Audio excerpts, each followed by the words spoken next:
right, now today we're going to be talking about something I hope you're not involved in. When couples tie the knot and vow to stay together till death do us part, what's that really mean? We got a 57.7% divorce rate in America, but we all stand up there and say, till death do us part. What happens when the marriage takes a few bad turns, both people find themselves at war, one person wants to stay in, and the other person desperately wants out? Kids in the middle, in-laws in the mix, money pressure, and more. We're going to meet two couples today who are at a crossroads in their marriage because, as I said, one desperately wants to stay and one just as desperately wants out. Now, Hector and Nicole have been married 9 years, and Nicole says she's done with the marriage, no longer loves her husband, and has a boyfriend to prove it. Take a look. I went out of my marriage. It's overdue, I'm leaving. From the start, I love Nicole. I always believed that she would cheat on me and leave me. Hector is very controlling. He has emotionally abused me for 9 years. Hector is extremely jealous. He does not like me to talk about men, mention men, be in the same room as a man. Whenever I did go out, Hector would call me literally every 5 minutes, accuse me of being unfaithful. Hector would be irrational. He would insult me without using the word slut or whore. He would insinuate that. Hector has spied on me, broken into my email, listened to voice messages, read text messages. That's when I discovered that she was having inappropriate relationships. Hector has made promises to me that he could not keep. Hector betrayed me 18 months into the marriage. I found out that he was cheating on me. That was the first big broken promise. During my marriage, I only had one sexual affair. The abuse shifted to physical. By no means did I ever beat up Nicole. Nicole would hit me. She would just go into a rage. She pushed me, I would push her back. She hit me, I would just hit her back. I did hit her with a closed fist, but did not cause any injury. He held a pillow over my face. I couldn't breathe. I remember thinking, my air is going. He eventually let me go. Then about 10 months ago, Hector pulled and dragged me by my hair on the floor. The physical pain was more than being smothered, to feel that kind of pain. This is when she decided to tell me that she had an affair. I never set out to be unfaithful. I needed a friend. She's preparing to leave me and go with another man. I will no longer be abused by Hector or anyone else. I feel liberated. The tables have turned. I've made a decision. I'm not toying with the idea. I want out. I'm leaving. Do you want out of this marriage? I do, Dr. Phil. I want out of this marriage. No question in your mind. No question in my mind. What are you doing being physically abusive with your wife? There's no excuse. It was wrong. You sound like you're justifying it in the videotape. You said, I just hit her back. I didn't hit her, I just hit her back. She pushes me, I push her. She hits me, I hit her back. There's no justification. I was wrong. It was one of those things that I got caught up in the moment. You know, Nicole, at times... You've been arrested for it. She has gotten me arrested, yes. Okay, now, did she get you arrested? Or did you get you arrested by physically attacking your wife? I got myself arrested. Okay, because you see what I'm saying? I keep hearing this kind of undertone of, this isn't my fault. If she'll fall in line, straighten up here, we'll be just fine. And that's kind of that's been your attitude along the way, and it hasn't worked. And I'm trying to get you to see that here.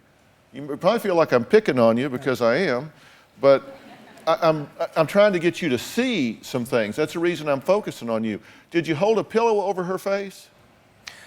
I didn't recall that situation, but now that she talked about it, that did happen, yes.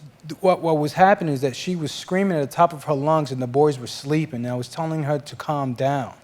And she was going into a rage, and I was trying to calm her down. Calming her down, having a pillow over her face wasn't the best option, absolutely not. What did you think was going on? You think you were going to die? What? Yeah, and I knew that he didn't realize I couldn't breathe. And I just remember thinking, okay, at some point, either I'm gonna not ever breathe again or he's gonna let this pillow off my face.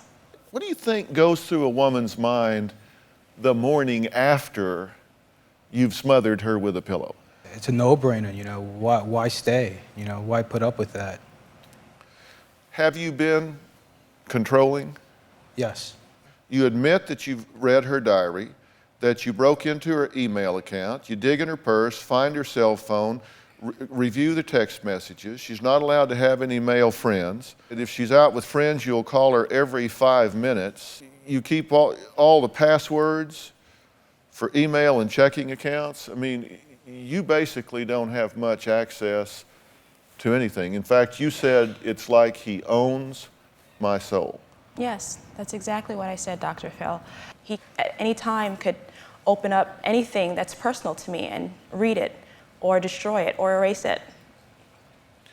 Now, you've treated her like she was going to lay with every man that you ran into. I mean, that's what you say. Right. And you did lay with a few, didn't you? I mean, isn't that the truth? I wouldn't say it was a few. Well, there's No. certainly one now. Yeah, there's one now. And that's a huge problem for you. All right, we're going to talk about that when we come back. Now, Hector claims that her diary caused the demise of their marriage. Understand, he read it. He wasn't supposed to, but he did. My question is, what was he doing in it in the first place? And it's not the way you think. I'll talk about that when we come back. That I've always treating her as though she cheated on me. While Nicole and I were dating, I came across her diary. In the diary, I read that Nicole cheated on one of her boyfriends with one of his frat brothers. I've always tried to put that behind me, but it's always made me suspicious. Well, today we're talking to spouses who want to cut their losses and get out of the marriage. Now, Hector is desperate to save his marriage. He doesn't want a divorce, no way, no how. But his wife, Nicole, says, I ain't staying. I'm in love with another man. Why did you turn outside the marriage? I knew I would not have any chance to survive or to be whole if I didn't find someone to talk to about what I was going through. Why didn't you go get help for the marriage? I mean, you've thought about these things. You wrote me back in 2003. You said, I have that I don't want anyone to know syndrome, but I'm desperate enough, I've got to do something. I feel like my marriage is one big lie. I married my husband not because I was deeply in love, but because I was afraid to be alone. The fear of being alone stems from my childhood. I've never admitted that to anyone, but it's true. You found the letter and derailed it. I didn't derail it. I read the letter and I confronted her with the letter. I didn't. You did derail the letter. I was going to send it off to Dr. Phil, and you found it, you read it, and you pretty much didn't agree with me getting any type of help like you've done in the past. On the last page of this lengthy letter, you said, I understand this was 4 years ago, and I'm guessing you wish this letter had gone and gotten here 4 years ago. Because things weren't near as bad then, were they? It's continued to go downhill. Correct. Over that 4 years. Correct. But let's talk about more on what's on that letter. That letter, she states how she was thinking about having an affair, that she was never in love with me. That broke my heart. I would think it would. You're and right. she did say something about an affair. Go ahead. You're right, but I did not have an affair at the time, and I wanted to sort out some things about how I was feeling. And the fact of the matter is, regardless of what I wrote, I love you, and I've loved you. I've been a good wife. I've done things to show that I do love you. Maybe there's some confusion as far as how I've been feeling all my life and things that I've gone through, but there's nothing that I've ever done to you or for you or in this marriage that showed that I did not love you. You know, and Nicole, from day one when I laid my eyes on Nicole, I thought she was the most beautiful woman in the whole wide world. I fell in love with Nicole. You lied to me when we were dating. I did lie to you, yes. When we were dating, I told you that I no longer wanted to be in a relationship with anyone that would hurt me because I was in other relationships that were abusive as well. You promised me that you would never be that kind of person to me. And I did find out that you were in another relationship with someone else that was supposed to be an ex-girlfriend. And you begged me to stay with you after that. I told you that I wanted to go, Hector. I wanted to go because I could not trust you. This is not something that I can go forward with. You assured me that you would never, ever hurt me like that again. You had made a big mistake. You were on your hands and knees begging. That's correct. And you cried, and I thought to myself, this guy really means this. we could move forward. And you're right. At the beginning, when all that happened, I didn't know if I was in love, but I wanted to give it a shot because we had a friendship, and I thought that there was something there. And what happened? As soon as we got married and our first son was born, what happened? What happened? I found out that the very woman that you said that you wanted nothing to do with, that you promised me that you would never do that, was the very woman you were in contact with. Yes. That broke my heart. I know it did. That broke my heart, I know Hector. it did. I was dealing with many insecurities within myself. I felt as though I never deserved Nicole. When I read Nicole's diary, you know, and when I read... You understand, you weren't supposed to read that diary. That's correct. And it was about a situation that she had had revenge sex, as you call it, with in another relationship, not with you, but you've treated her as though she did it to you. Correct. And you admit that, right? You took this and said, this is who she is, so therefore I'm the victim. And number one, you didn't have the right to be reading that to begin with. Number two, it had nothing to do with you. It predated you. It didn't involve anything that she had done with or to you, and you've made her pay for it from the beginning. And you know what, that old saying, what I fear I create? She tells me all the time, yes, that's true. Well, there you go. I mean, come on. Is it right what you've done? Not even almost. And I'm going to tell you what's in the future on that, and you're not going to like that. But this is, the thing that gets me is there are two children in the mix here, and we have you two running these bizarre agendas. And you knew he had personality problems when you married him. I did, Dr. Phil. You knew it, and you did it anyway. Yes, I did. Well, so there you are. Look, marriage is hard enough if two people are crazy in love for each other, running towards each other, want nothing more than to be with each other. It is really hard if you put a lot of obstacles in your way. So is it too late? What's going to happen here? We'll be right back and talk about it. I took out a $12,000 loan for her to have her nose and her eyelids done. $13,000 to have breast implants and liposuction veneers for her teeth. $6,000. Nicole wanted a Mercedes C230 compressor. We ended up paying $37,000, and I'm still paying for that loan. Well, today we're discussing what happens when one spouse says, I've had enough. I want out. It's over. I got nothing left to give to this relationship. Now, Nicole has made her mind up that that's exactly where she is. And she says, I'm going to take my two sons and I'm going to go. So why haven't you? Because Hector has threatened me.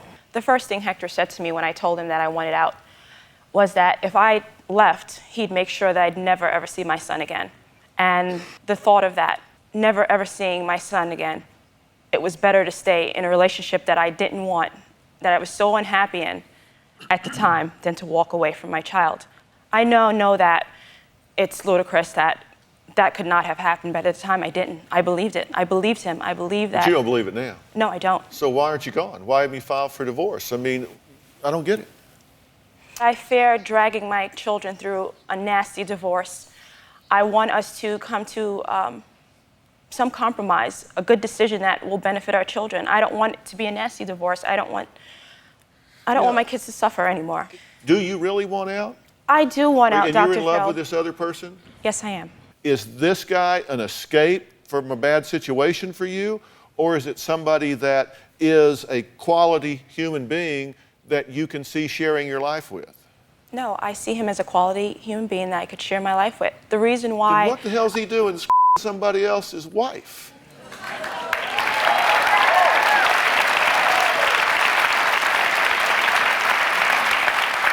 Doesn't that bother you? Doesn't it bother you? Because let me tell you, if they'll do it with you, they'll do it to you.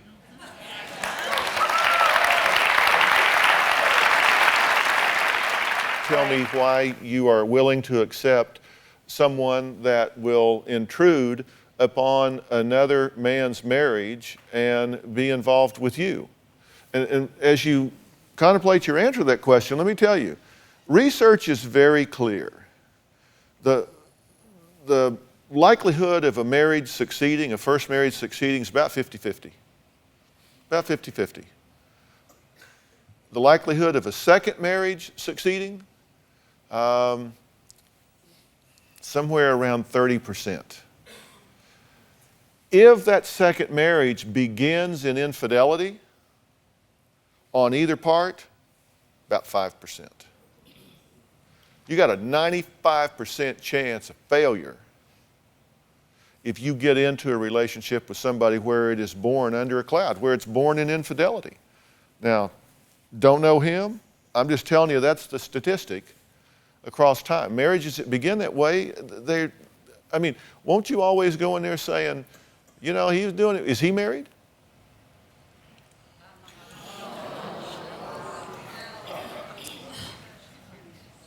Is that really the answer? Me leaving my marriage with Hector is not about this other person. It's not. My marriage with Hector is very unhealthy. I don't disagree with that at all. And let me tell you, Nicole, I think you have some legitimate complaints about him. Absolutely, no question. You are guilty on a number of fronts. Yes. Your reaction to that is not right. I agree. He's doing things wrong. Two wrongs don't make a right. Saying, you know, he's being a jerk, so I'm going to go over here and have an illicit affair with this person. That's not fair to him. It's not fair to you. I mean, you're just, it's like, okay, I made a mistake by getting into a marriage because my personal truth told me I didn't deserve anything better than somebody that I knew to be rude and insensitive and selfish. And you knew that when you married him, right? 9 years, you never bought her a birthday present, you never bought her an anniversary present, you never did any of those things. True? That is true. No, that's not true. There were times, absolutely, that I did not buy her things. Financially speaking, I did not have money.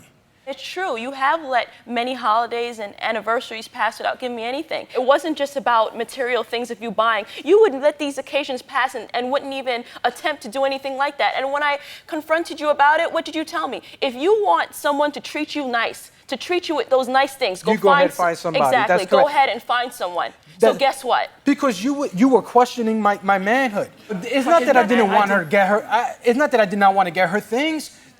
It was either paying the rent or getting her something. As I mentioned, it wasn't about money. You could have done things that were just sweet or romantic.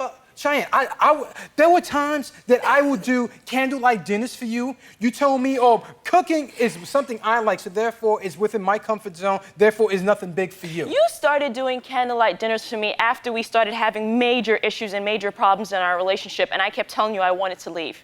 And then you threw that in my face as well. I would buy you cards. Okay, so let's talk about your breast implants. You talk about us getting in debt. I funded your breast implants. I funded your eye surgery.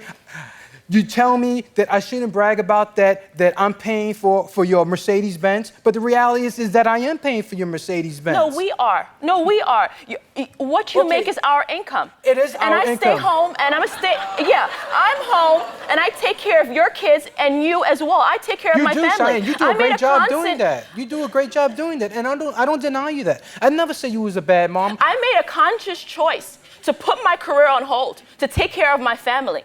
Yes, I work inside the home. You do. So to say that you pay for all these things, you know what? I work and I don't see a paycheck. You've controlled all the finances to the point where I saw nothing. And what did you do with our finances, Hector? I paid the bills. Oh, yeah? So why did we have to file bankruptcy?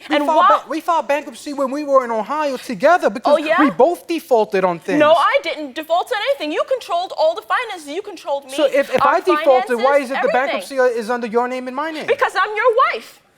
Because that means you had debts that was included in the bankruptcy. And we're going to take a break. Y'all go ahead. Yeah. All right, I'm here with Hector and Nicole. Hector is desperate to save his marriage. Nicole says she desperately wants out. And clearly, there are issues between these two, and I think it's time for me to put some verbs in my sentences and tell the two of you what I think needs to happen. And I've changed my mind since I got here. I have. I've changed my mind. Last night when I was wrapping up what I was going to do with this show, I was going to tell you that this marriage is over and you need to get out. That you need to shut this down and get out of this marriage. As I am talking to you two today, there are several things that have made me change my mind. One, you have much unfinished emotional business. Listen, the time that when you're ready to get a divorce, whether it's you guys in the audience here today or at home, you'll know when it's time to get a divorce when you can walk out the door with no unfinished emotional business, no anger, no hurt, it's to the point, it's kind of beyond apathy. It's peace. It's where you say, I've done what I can do. I've investigated every avenue of rehabilitation. I've turned over every stone looking for solutions. I've read books, been to counselors, done whatever. And I can honestly say that if my children look at me someday and say, Mama, how come I had to grow up without my daddy? I'm not going to have to say, well, because I fell in love with some other old boy. That's no kind of answer to give a child. The answer you want to be able to do is look your children in the eye and say, we got married when we weren't ready. We worked at it, we did everything we could, and we mutually agreed that we would be better off if we lived separately and loved you just the same. You can't say that right now, and you may think, oh my gosh, he's going to ask me to do some things here. You're right, I am. You should never, ever, ever, Nicole, get into another relationship before you finish the one you're in. I know it isn't what you want to hear. I really do. I know it isn't what you want to hear. But don't make a second mistake. You deserve better. Give yourself better. You made a compromise marriage before. You said, I didn't feel like I deserved anything better. I didn't want to be alone. I was afraid. You don't have to be afraid of being alone. You are a beautiful, intelligent woman. You've got a good heart. I have no doubt that you are a wonderful mother. Don't do this to yourself.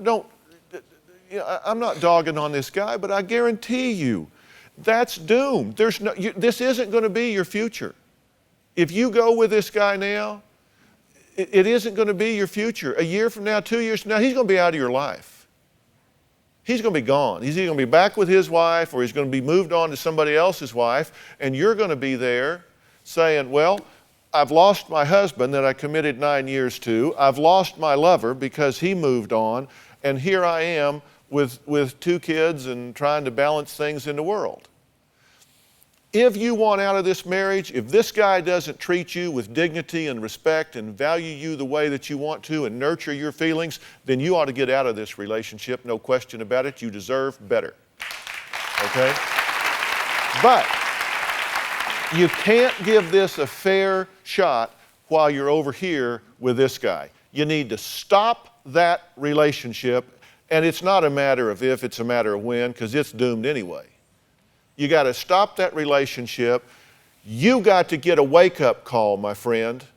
This stuff about telling her you're nothing without me, I'm going to, come on. Come on, you're smarter than that. Anybody with an inkling of a backbone is going to tell you to kiss their ass, okay? You can't do that. You've got to make her want to stay. So I'm telling you, you're not ready to move on. You're just not ready. You might be ready soon, but it won't be to go where you're going.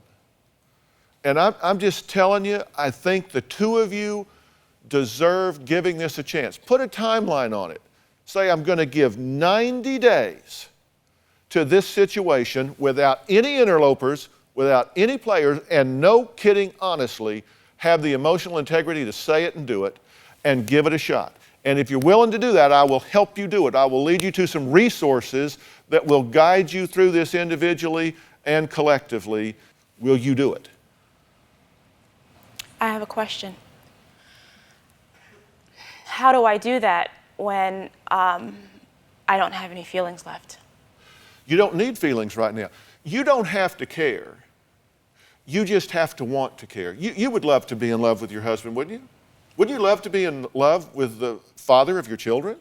Of course, but I don't trust him. Okay, I understand. That's And why I'm afraid of falling in love with a person that I can't trust. I understand that. I get it. He is a selfish, insensitive, insecure bully. Sorry. I sense in you some insight, you know, where you're beginning to see what's going on. Absolutely. That's why I contacted you, Dr. Phil. And I'm just asking you, do your children not deserve 90 days to try to keep their family together? Of course they do. Then give me the 90 days. Give yourself the 90 days. Give your family the 90 days. And if at that time you still don't trust him, you still don't love him, you still don't want to be there, then get out. And I will not argue with you about it. I will say, you did what I asked you to do, and give me a sincere shot. Give me a sincere 90 days. Actually cut the guy off. Actually participate in what I'm going to provide for you guys. And if at 90 days it's not right, it's not right. I'm not asking you to commit to the marriage. I'm asking you to commit to evaluating the situation and see if you can resolve the differences. I am committing on changing. I want this to work. I love my wife. I love you, Nicole. I love you. I know where I've done wrong. I take accountability for that. I want the tools necessary to correct the wrongs so I could regain that trust.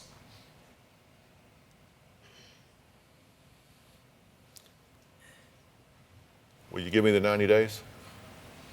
I'll give you the 90 days. Without him.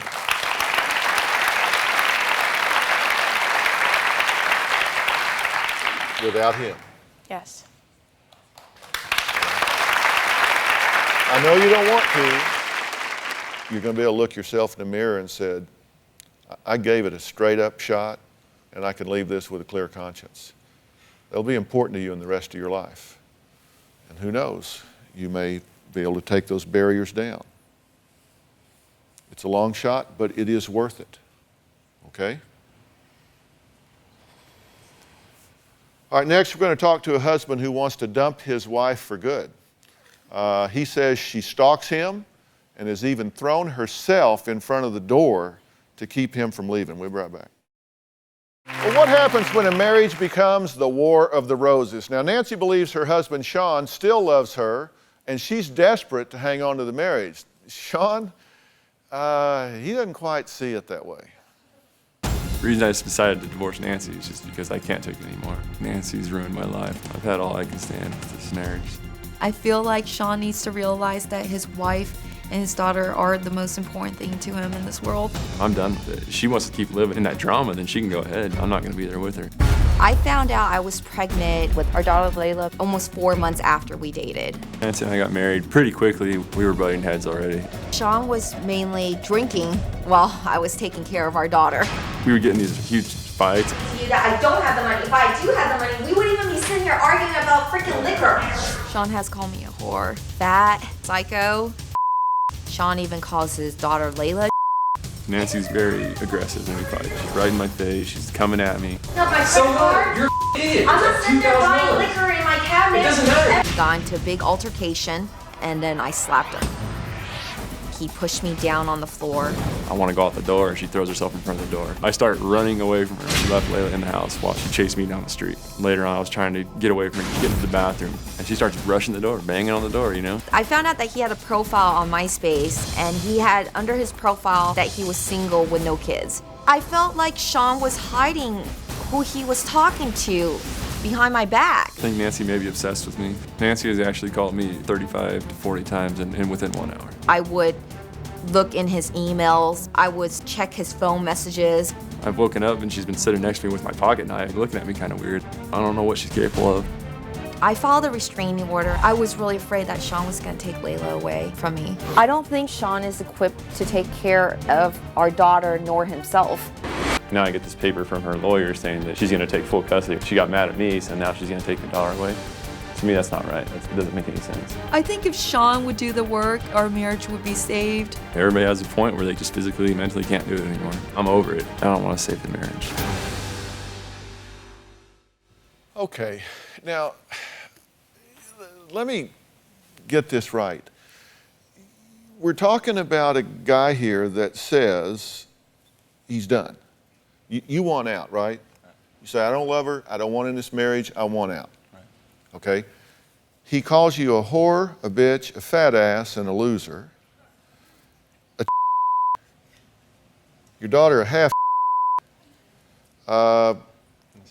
just wasn't really there for you during the pregnancy, helping with the baby, all of this. And this is the guy you're chasing down the street to come back. Why? A lot of it has to do with our daughter. Even us being separated now, I see the effects that's doing to her. It's ridiculous. Why do you want out so bad? I just can't deal with her no more. She's way too much for me to handle. I'm just emotionally, physically drained. She just takes so much out of me, you know. I've been there every day. If we went to a doctor's appointment when she was pregnant, I was there. And she says I wasn't there now. 4 months ago, he left us. She threw me out 3 times in 1 week, telling me to get out of my parents' house. She didn't want me there, get out. I'd go to leave. Oh no, please stay, please stay. 3 o'clock in the morning, I got work the next day, you know. And she's keeping me up all night telling me she wants me to leave. And I said, I want to leave. And she says, no, stay. You know, so I just got away from the situation, walked away, you know. Are you stalking him? No, absolutely He says you call him 45 times in an hour. Yes, I did call him a lot, but it wasn't like 40 times. He says that you've just ruined his life. I felt like my life was ruined, okay? I had to make the biggest decision of my life last month, and that's to give up our 15-week-old child and get an abortion. I had to go through that all by myself. Why did you do that? Because I knew that deep down inside that if I brought another kid in this world, he wouldn't be able to take care of it financially, nor would be there. Did you offer him $100,000 to come back? No. He told everyone that the reason he ended up staying with me was because he thought he was going to get a piece of my money. And he thought I was going to take care of him. That's just what That's she what promised he me. said. I never knew anything about her promised money. him anything like that. Well, you know, one thing I'm concluding is that we're just boring. That's true. I think so. I mean, we're just boring. We just watch Law and Order reruns and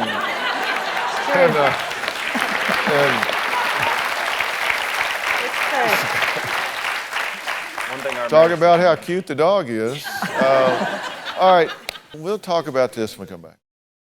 Most people are in it to win it, but Nancy can win 20 times and she'll keep arguing. Y'all want divorce, accept it, realize it. So many things has been trapped inside that every argument we have, everything just comes out. You and Layla, a 4-bedroom freaking place, right here, $2,000. I'm still paying for it. I'm not charging up my credit card. You're idiot. I'm not sitting there buying. She just go. When she's fighting, it's like there's nothing.